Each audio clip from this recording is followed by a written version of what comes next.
Relato 1. Sem perdão. Perdoar quem nos ofende nem sempre é uma tarefa fácil. Tem gente que leva isso a sério, mas cada um sabe da sua dor, não é mesmo? Lembro de uma história que minha falecida tia sempre me contava. Sou de uma família de 7 irmãos, e família grande sabe como é. De vez em quando, um se estranha com o outro. E minha tia Dora morava com a gente e ajudou a nos criar. Ela era a irmã mais velha de minha mãe. Ela ficou viúva com 27 anos e não quis mais casar. Não teve filhos e nos adotou como seus. E sempre que um de nós brigava com o outro e ficava zangado, tia Dora já vinha e dizia: "Eu não quero saber de ninguém zangado aqui. Vocês lembram da história do Zeca e da Tonha?" E já começava a nos botar medo. A história que tia Dora contou foi assim. Zeca e Tonha eram um casal que moravam perto da casa que tia Dora e mamãe foram criadas. Eram amigos da família, amigos íntimos, daqueles de visitar, pedir algo emprestado, essas coisas. Até então, eram um casal exemplo ali na comunidade. Mas vira e mexe, eles brigavam e ficavam de mal um com o outro. E por orgulho, ou não sei porquê, às vezes passavam de semanas sem se falar. E um ficava mandando recado ao outro pelo filho do casal. Eles já tinham mais ou menos 26 anos de casados, quando Tonha descobriu que Zeca a tinha traído. E não foi só isso. Ele tinha um filho com a amante. Nossa, foi uma briga daquelas na casa deles. Briga de botar medo. Tonha era muito zangada demais. Já faziam 15 dias mais ou menos que eles estavam brigados, sem ela olhar na cara do marido. Foi quando ele estava indo para a roça, quando teve um infarto. E não escapou, foi fulminante. Houve o velório, o enterro. Ela nem se aproximou do caixão, mas foi feito tudo conforme os ritos. Mas o semblante dela ainda era carregado pela raiva, pela dor, pelo desgosto. E ela acabou dizendo na hora do enterro o seguinte: "Aqui termina tudo. A morte nos separou. Espero não te ver mais na minha existência. E nem ser enterrada perto de ti eu quero ser. E, se possível, até em outro cemitério eu quero ser enterrada." Ela não derramou uma lágrima. Mas a partir dali, Tonha nunca mais sorriu. Pelo menos, não que a gente visse. O tempo passou, mas o coração dela não perdoou o marido. Alguns disseram que o fantasma do falecido não teve descanso, que ela vivia vendo o espírito dele. Mas o pior é que 3 anos depois da morte de Chico, Tonha faleceu. E o filho dela a enterrou ao lado do pai, mandou fazer o túmulo dos dois, tudo direitinho. Mas não demorou muito, o túmulo de Tonha rachou, de ponta a ponta. O filho foi avisado e teve que refazer tudo. Não demorou 7 dias e rachou de novo. E isso se repetiu por 5 vezes, e ninguém sabia o porquê que isso acontecia. E era só o túmulo dela que rachava.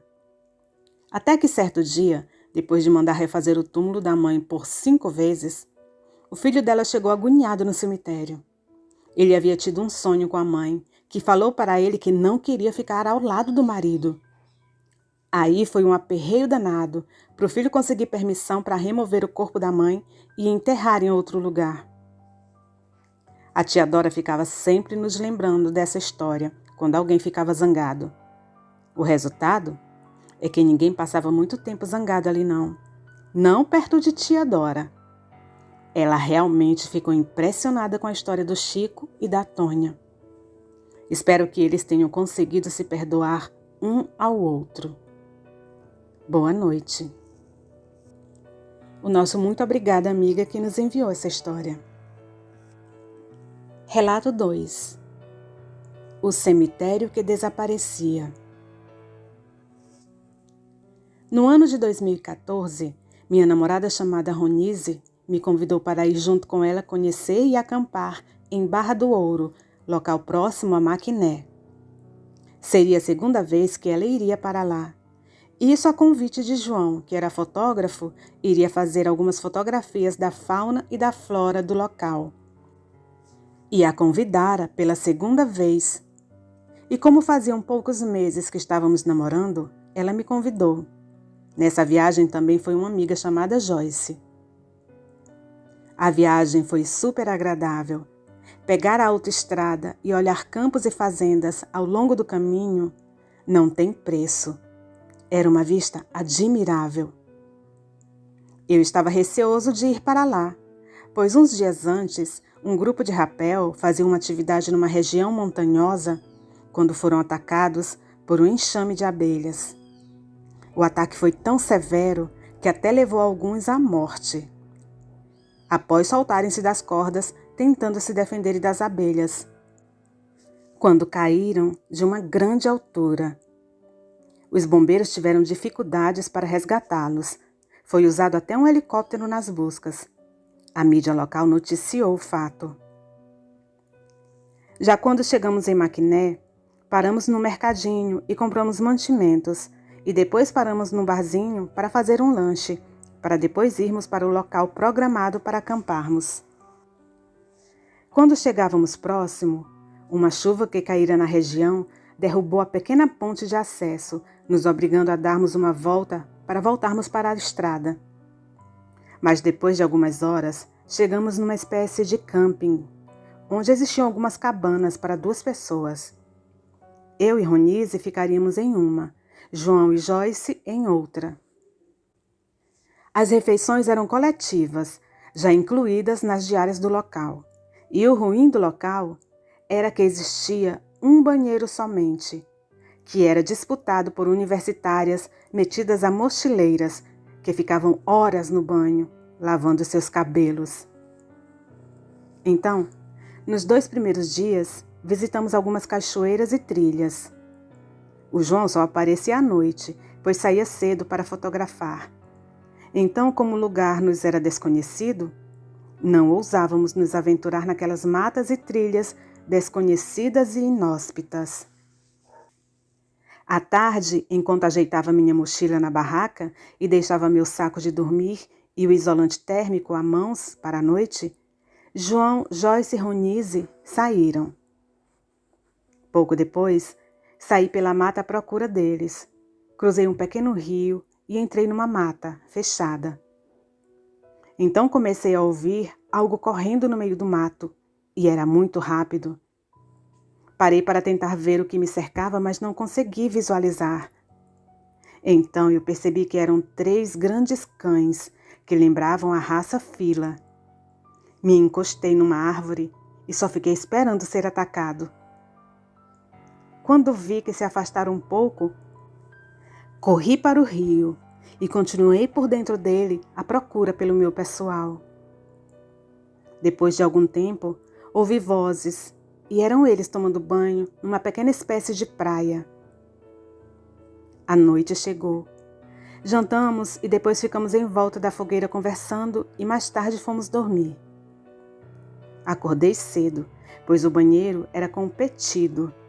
Naquele local estávamos eu, meu pessoal, e tinha um grupo de playboys acadêmicos que era composto de gurias que quando entravam naquele banheiro, você podia esquecer.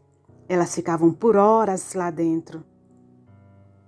Então, como já era previsto, uma estava no banho e outras 3 já do lado de fora esperando. Então voltei à minha cabana, peguei um rolo de papel higiênico, peguei uma trilha e fui procurar um lugar para me aliviar. Já tinha me afastado bastante do camping.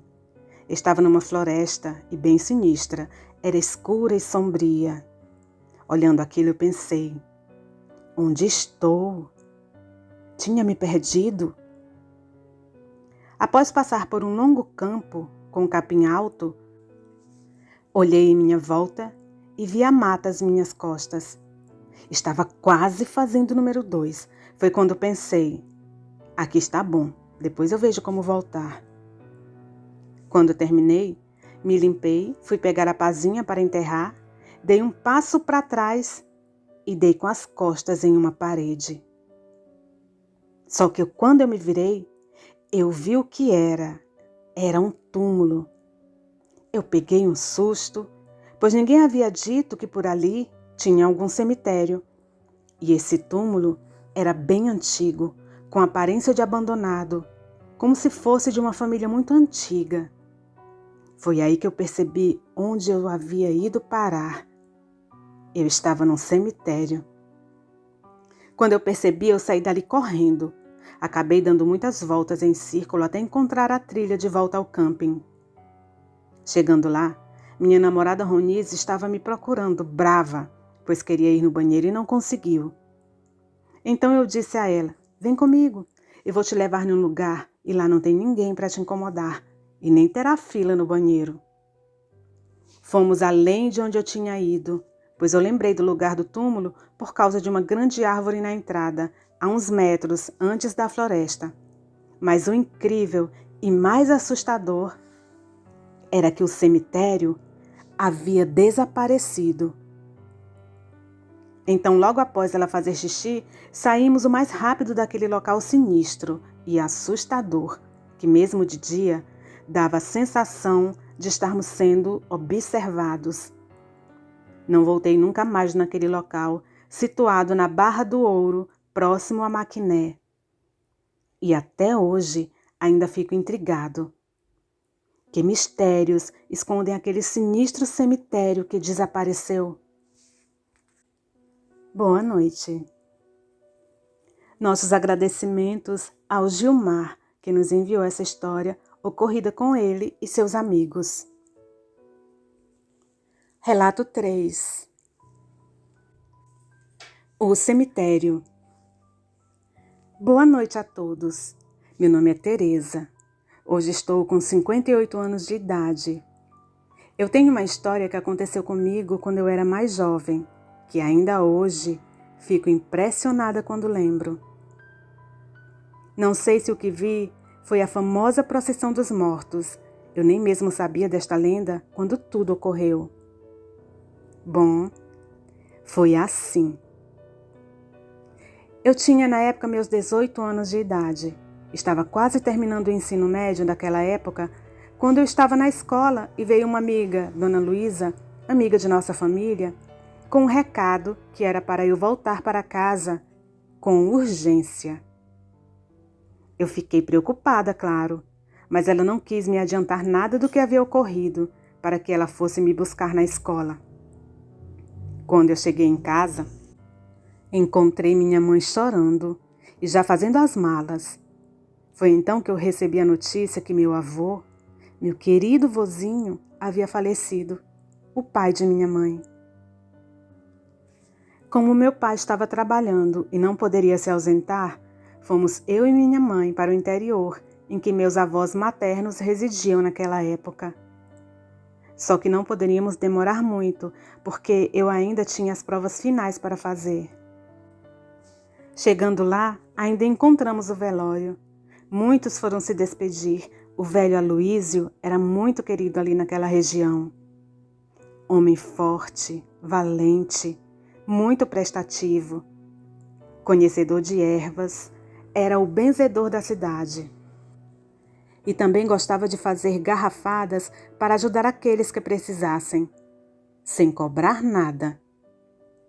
Ele saía cedinho, ia para as matas pegar as cascas de pau, as ervas que eram preciso para fazer determinadas garrafadas. E tudo tinha ciência, como ele explicava. Tem o jeito de tirar as cascas, a lua também deve ser observada. Isso eu ouvia comentar quando às vezes conversava com ele quando ia passar as férias por lá. Enterramos meu vozinho no cemitério ali do povoado, exatamente onde ele disse que queria ser enterrado. Depois do enterro, fomos para a casa de minha avó e ficamos ali conversando, chorando, relembrando alguns fatos ocorridos com ele, meu avô. A gente sorria, a gente chorava, muitos inconformados com a partida dele, mas infelizmente, quando chega a hora, não se tem o que fazer. Minha avó disse que ele amanheceu sentindo uma dor no braço esquerdo, não quis nem tomar café, ficou por ali no quarto descansando, enquanto ela foi fazer um chá para ele.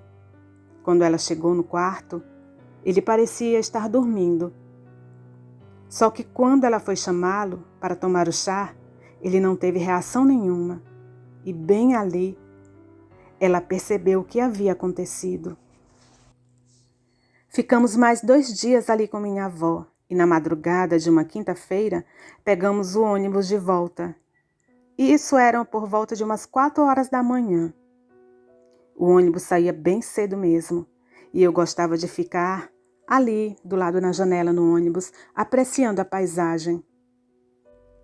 Minha mãe, ao meu lado, logo adormeceu e eu fiquei ali olhando através da janela aquela escuridão lá fora. Quando chegamos perto do cemitério, que ficava ali na beira da estrada mesmo, percebi uma luminosidade de longe. Fiquei logo curiosa para ver o que era aquelas luzes ali àquela hora da manhã.